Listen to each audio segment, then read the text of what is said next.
Hello friend, स्वागत है आपका हमारे YouTube channel study smart IQ में। और मैं हूं सबा परवीन और आज हम फिर पढ़ने जा रहे हैं आरआरबी ग्रुप डी 2025 के लिए जीके जीएस की क्लास, जिसमें हम डिस्कस कर रहे हैं प्रीवियस ईयर क्वेश्चन। और ये हमारी क्लास 31 है और इससे पहले हम 30 क्लासेस कर चुके हैं। और आज इस क्लास में हम पढ़ेंगे 2 सितंबर 2022 के शिफ्ट 1 के जीके जीएस के एमसीक्यू। सो आई होप आपको ये वीडियो पसंद आती हो और ऐसे ही वीडियो देखने के लिए हमारे चैनल को लाइक करें, शेयर करें और सब्सक्राइब करना ना भूलें। तो चलिए स्टार्ट करते हैं क्लास। फर्स्ट है डैश आत्माराम पांडुरंग द्वारा 1867 में बॉम्बे में स्थापित धार्मिक और सामाजिक सुधार के लिए एक आंदोलन था। तो डैश आत्माराम पांडुरंग द्वारा 1867 में बॉम्बे में स्थापित धार्मिक और सामाजिक सुधार के लिए एक आंदोलन था। तो यह था प्रार्थना समाज। ठीक है, राइट आंसर है ऑप्शन बी, प्रार्थना समाज की स्थापना की थी आत्माराम पांडुरंग द्वारा 1867 में। ओके, फिर बात करें सत्यशोधक समाज की शुरुआत किसने की? तो इसकी शुरुआत की थी ज्योतिबा फुले ने। ठीक है, ज्योतिबा फुले ने इसकी शुरुआत की थी 24 सितंबर 1873 में पुणे में। ओके, 24 सितंबर 1873 पुणे में। ओके, फिर बात करें ब्रह्म समाज की स्थापना किसने की? तो इसकी स्थापना की थी राजा राम मोहन रॉय ने। ठीक है, राजा राम मोहन रॉय ने ब्रह्म समाज की स्थापना की। कब की थी? तो ये की थी 1828 में। और इन्होंने आत्मीय सभा की स्थापना भी की थी। ठीक है ना, आत्मीय सभा की स्थापना कब की थी इन्होंने? तो यह की थी 1815 में। ओके, राजा राम मोहन रॉय, इन्हें राजा की उपाधि किसने दी थी? तो राजा की उपाधि ने दी थी मुगल सम्राट अकबर द्वितीय ने। ओके, मुगल सम्राट अकबर द्वितीय ने इन्हें राजा की उपाधि दी थी। ओके, राजा राम मोहन रॉय को। फिर बात करें आर्य समाज की स्थापना किसने की? तो इसकी स्थापना की थी स्वामी दयानंद सरस्वती ने। ठीक है, स्वामी दयानंद सरस्वती ने आर्य समाज की स्थापना की। कब की? तो यह की थी 1875 में। ओके, चलिए नेक्स्ट है 86वें संवैधानिक संशोधन अधिनियम 2002 के माध्यम से कौन सा मौलिक कर्तव्य जोड़ा गया? तो 86वें संवैधानिक संशोधन अधिनियम 2002 के माध्यम से 11वां मौलिक कर्तव्य जोड़ा गया था। ठीक है, राइट आंसर है ऑप्शन ए, 11वां मौलिक कर्तव्य जोड़ा गया।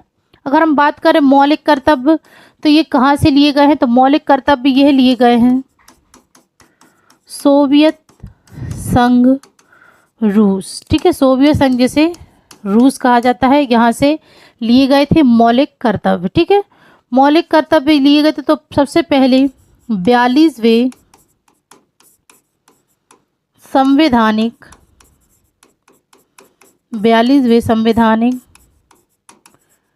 संशोधन अधिनियम 1976 में 10 मौलिक कर्तव्य जोड़े गए थे। ठीक है, 10 मौलिक कर्तव्य जोड़े गए थे। और ये जोड़े गए थे किसकी सिफारिशों पर? तो ये जोड़े गए थे स्वर्ण सिंह समिति की सिफारिशों पर। ठीक है ना, 42वें संवैधानिक संशोधन अधिनियम द्वारा 1976 में 10 मौलिक कर्तव्य जोड़े गए थे, जो कि भाग 4A में निहित है। ठीक है, भाग 4A में निहित है। ओके, और उसके बाद 86वें संविधान संशोधन अधिनियम 2002 के माध्यम से 11वां मौलिक कर्तव्य जोड़ा गया था। ओके, नेक्स्ट है तमिल भाषा को डैश में भारत की शास्त्रीय भाषा घोषित किया गया। तो तमिल भाषा को डैश में भारत की शास्त्रीय भाषा घोषित किया गया। तो यह घोषित किया गया था 2004 में। राइट आंसर है ऑप्शन सी, 2004 में तमिल भाषा को भारत की शास्त्रीय भाषा घोषित किया गया था। अब बात करें तो 8वीं अनुसूची में अब तक 6 शास्त्रीय भाषाएं हैं, ठीक है ना, 6 शास्त्रीय भाषा हैं। ओके, नेक्स्ट है डैश नदी छोटा नागपुर पठार से होकर बहती है। तो इनमें से कौन सी नदी है जो कि छोटा नागपुर पठार से होकर बहती है? तो ये है दामोदर नदी, ठीक है, दामोदर नदी यह छोटा नागपुर पठार झारखंड से होकर बहती है, ठीक है, झारखंड से होकर ये बहती है। इसे बंगाल का शोक कहा जाता है, ठीक है, बंगाल का शोक कहा जाता है दामोदर नदी को। ओके, नेक्स्ट है मरुश्री डैश के दौरान आयोजित एक रेगिस्तानी शोभा यात्रा है। तो मरुश्री के दौरान आयोजित एक रेगिस्तानी शोभा यात्रा ये है, तो ये है जैसलमेर रेगिस्तानी महोत्सव। राइट आंसर है ऑप्शन बी, मरुश्री जैसलमेर रेगिस्तानी महोत्सव के दौरान आयोजित ये एक रेगिस्तानी शोभा यात्रा है, ठीक है। फिर बात करने हॉर्नबिल महोत्सव, तो यह कहाँ पर मनाया जाता है? तो यह मनाया जाता है नागालैंड में, ठीक है, यह नागालैंड में मनाया जाता है हॉर्नबिल पक्षी के सम्मान में। ओके, फिर पुष्कर मेला, तो ये कहाँ आयोजित किया जाता है? तो ये किया जाता है राजस्थान में, ठीक है, राजस्थान में से यूज होता है। और पुष्कर मेला को किन नामों से जाना जाता है? तो पुष्कर मेला को पुष्कर ऊंट मेला और कार्तिक मेला के नाम से भी जाना जाता है, ठीक है, पुष्कर मेले को, जो कि राजस्थान में आयोजित होता है। और गोवा कार्निवल, तो यह गोवा में आयोजित एक महोत्सव है। ओके, चलिए नेक्स्ट है प्रकाश की एक किरण हवा में रखे गए कांच के प्रिज्म की अपवर्तक सतह AB पर आपतित होती है और दूसरी अपवर्तक सतह AC से बाहर निकलती है। निम्नलिखित कथनों पर विचार करें। तो पहला है सतह AB पर अपवर्तन का कोण आपतन कोण से कम है। फिर है सतह AC पर अपवर्तन का कोण आपतन कोण से अधिक है। तो इनमें से कौन सा कथन सही है? तो ये दोनों ही कथन सत्य है, ठीक है, सतह AB पर अपवर्तन का कोण आयतन कोण से कम है और सतह AC पर अपवर्तन का कोण आपतन कोण से अधिक है। तो ये दोनों ही कथन सही हैं। तो राइट आंसर है ऑप्शन सी, A और B दोनों। नेक्स्ट है निम्नलिखित कथनों में से कौन सही है? पहला है जैव निम्नीकरण पदार्थ पर्यावरण में लंबे समय तक बने रहते हैं। तो ये कथन तो गलत है। फिर है आज जैव निम्नीकरणीय पदार्थों को ऊष्मा और दाब जैसी भौतिक प्रक्रियाओं द्वारा विघटित नहीं किया जा सकता। तो यह भी कथन गलत है। फिर है आज जैव निम्नीकरणीय पदार्थ पारिस्थितिकी तंत्र के विभिन्न सदस्यों की मदद करते हैं। तो यह भी गलत है। फिर है एंजाइम जीवाणु या अन्य मृत जीवी जैव निम्नीकरण पदार्थों पर कार्य करते हैं और उन्हें विघटित करते हैं। तो यह कथन सही है। तो राइट आंसर होगा ऑप्शन डी। ओके, नेक्स्ट है आमतौर पर एक ग्राम पंचायत का गठन डैश वर्षों के लिए किया जाता है। तो ग्राम पंचायत का गठन कितने वर्षों के लिए किया जाता है? तो ये किया जाता है 5 वर्षों के लिए, ठीक है। राइट आंसर है ऑप्शन सी, 5 वर्ष। अगर हम बात करें पंचायत, तो पंचायत को 73वें संवैधानिक संशोधन 73वें संवैधानिक संशोधन अधिनियम के तहत 1992 में दर्ज किया गया है, ठीक है, 1992 में दर्ज किया गया है और इसे भाग 9 में जोड़ा गया, ठीक है, भाग 9 में जोड़ा गया है और यह अनुच्छेद 243 से 243 ओ में निहित है। ओके, ठीक है, चलिए नेक्स्ट है निम्नलिखित में से कौन सा गुण आवर्त सारणी में तत्वों की स्थिति से नियंत्रित नहीं होता है? तो इनमें से कौन सा गुण है जो कि आवर्त सारणी में तत्वों की स्थिति से नियंत्रित नहीं होता है? तो ये है तत्व का रंग। राइट आंसर है ऑप्शन ए। नेक्स्ट है निम्नलिखित में से कौन सा बिंदु हमेशा लेंस के मुख्य अक्ष पर स्थित होता है? तो इनमें से कौन सा बिंदु है जो कि हमेशा लेंस के मुख्य अक्ष पर स्थित होता है? अपवर्तन बिंदु, प्रकाशिक केंद्र या आपतन बिंदु? तो जो बिंदु हमेशा लेंस के मुख्य अक्ष पर होता है तो वो है प्रकाशिक केंद्र। राइट आंसर है ऑप्शन डी, केवल 2। नेक्स्ट है, निम्नलिखित में से कौन सा जीव परजीवी पोषक युक्त दर्शाता है? तो इनमें से कौन सा जीव है जो कि परजीवी पोषक युक्ति दर्शाता है? तो ये है अमर बेल। Right answer option B. Next है, भारत में सर्वोच्च विधि अधिकारी कौन है? तो भारत में सर्वोच्च विधि अधिकारी ये है भारत के महान्यायवादी। ठीक है, राइट आंसर है ऑप्शन बी, भारत के महान्यायवादी, अटॉर्नी जनरल सॉरी। नेक्स्ट है, सरकारी बजट में जब किसी राष्ट्र द्वारा किया गया व्यय आय के स्रोत से अधिक होता है तो आय और व्यय के बीच के अंतर को कहा जाता है। तो जब सरकारी बजट में किसी राष्ट्र द्वारा किया गया व्यय और आय के स्रोत से अधिक होता है तो आय और व्यय के बीच के अंतर को बजट घाटा कहा जाता है। Right answer option D. Next है, एक बिंब को अवतल दर्पण के सामने उसकी फोकस दूरी के बराबर दूरी पर रखा जाता है, प्रतिबिंब कहाँ बनता है? तो जब एक बिंब को अवतल दर्पण के सामने उसकी फोकस दूरी के बराबर दूरी पर रखा जाता है तब प्रतिबिंब बनता है अनंत पर। राइट आंसर है ऑप्शन ए, अनंत पर। नेक्स्ट है, नाबार्ड और निम्नलिखित में से किस संगठन ने संयुक्त रूप से नीलाम्बो जनजाति के लोगों द्वारा काटे गए वन उपज के विपणन के लिए आदाबी ब्रांड लॉन्च किया है? तो नाबार्ड और किस संगठन ने? तो ये है नाबार्ड और जन शिक्षण संस्थान। राइट आंसर है ऑप्शन ए, नाबार्ड और जन शिक्षण संस्थान ने संयुक्त रूप से नीलाम्बुर जनजाति के लोगों द्वारा काटे गए वन उपज के विपणन के लिए आदाबी ब्रांड लॉन्च किया है। ओके, नेक्स्ट है, किसी विद्युत धारावाही चालक के चारों ओर चुंबकीय क्षेत्र। तो किसी विद्युत धारावाही चालक के चारों ओर चुंबकीय क्षेत्र दूरी बढ़ने के साथ घटता जाता है। राइट आंसर है ऑप्शन ए। नेक्स्ट है, श्रीलंका भारत से समुद्र के एक संकीर्ण चैनल द्वारा अलग होता है जिसे डैश कहा जाता है। तो श्रीलंका भारत से समुद्र के एक संकीर्ण चैनल द्वारा अलग होता है तो इसे कहा जाता है पाक जल डमरू मध्य। Right answer option A. Next है, निम्नलिखित में से किस योजना का उद्देश्य ग्रामीण क्षेत्र के लिए संधारणीय प्रौद्योगिकियों के विकास पर केंद्रित एक प्रयोगशाला स्थापित करना है? तो इनमें से किस योजना का उद्देश्य है? तो ये है क्रॉस कटिंग और भविष्यवादी पहले।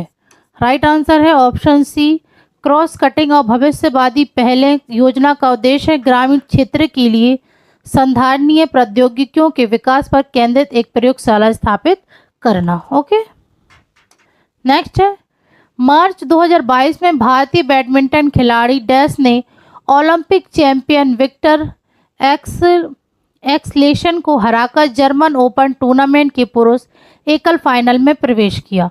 तो 2022 में भारतीय बैडमिंटन खिलाड़ी कौन थे? तो ये थे लक्ष्य सेन।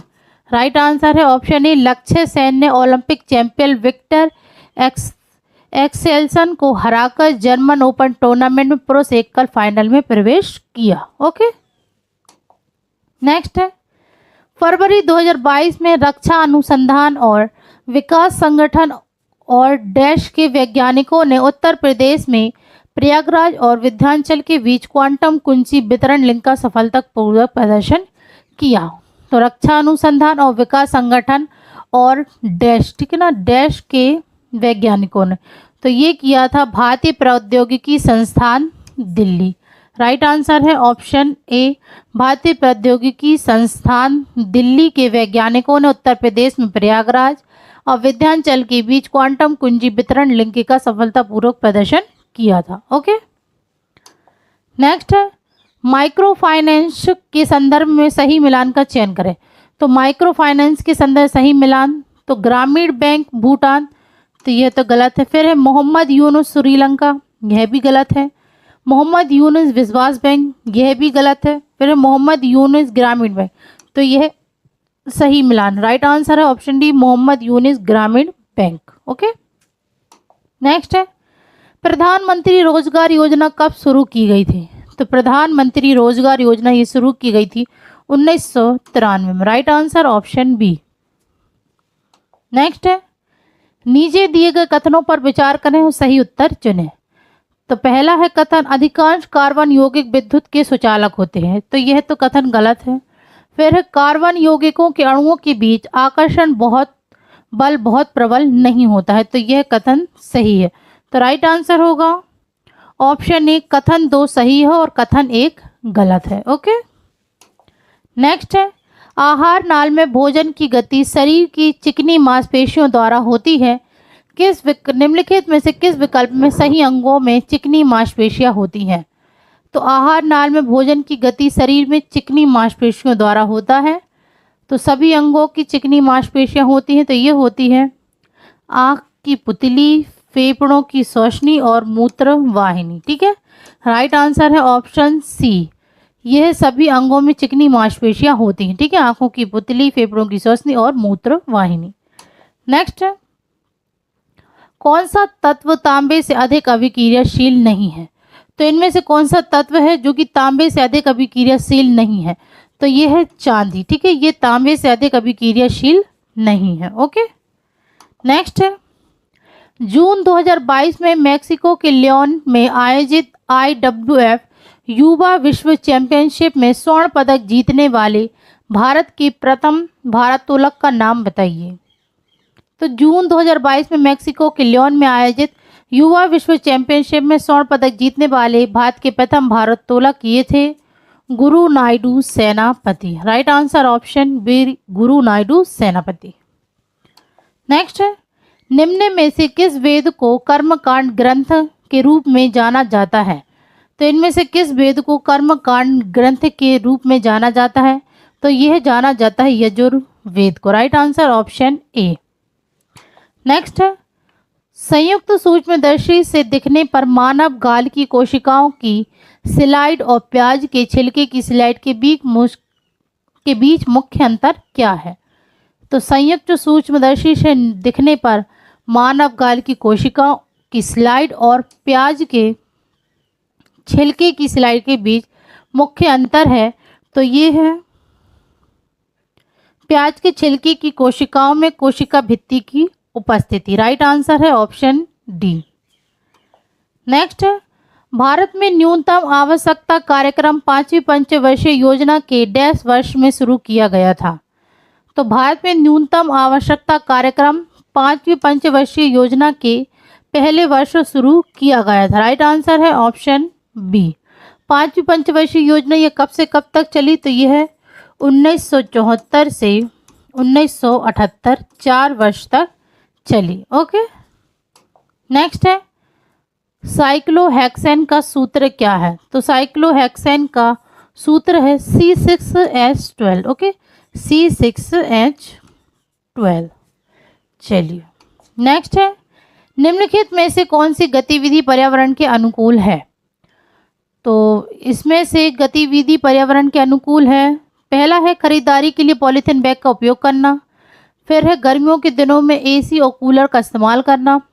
फिर है बिजली उत्पादन के लिए सौर ऊर्जा का उपयोग करना। और फिर है गगनचुंबी इमारतों का निर्माण। तो इनमें से गतिविधि पर्यावरण के अनुकूल है तो ये है बिजली उत्पादन के लिए सौर ऊर्जा का उपयोग करना। Right answer option C. Next है, जन्म नियंत्रण की शल्य चिकित्सा पद्धतियों के संबंध में निम्नलिखित में से कौन सा कथन गलत है? तो जन्म नियंत्रण की शल्य चिकित्सा पद्धतियों के संबंध में कौन सा कथन गलत है? पहला है इन्हें वंध्यकरण प्रक्रिया भी कहा जाता है। तो यह तो सही है। फिर है पुरुषों के शुक्र वाहिका और महिलाओं के डिंब वाहिनी अवरुद्ध हो जाती है। तो ये भी सही है। फिर है वे युग्मक परिवहन और निषेचन को रोकते हैं। तो ये भी सही है। फिर है वे बहुत प्रभावी तरीके नहीं है। तो ये कथन बिल्कुल ही गलत है। Right answer option D. Next है, निम्नलिखित में से कौन सा प्लास्टर और पेरिस का उपयोग नहीं है?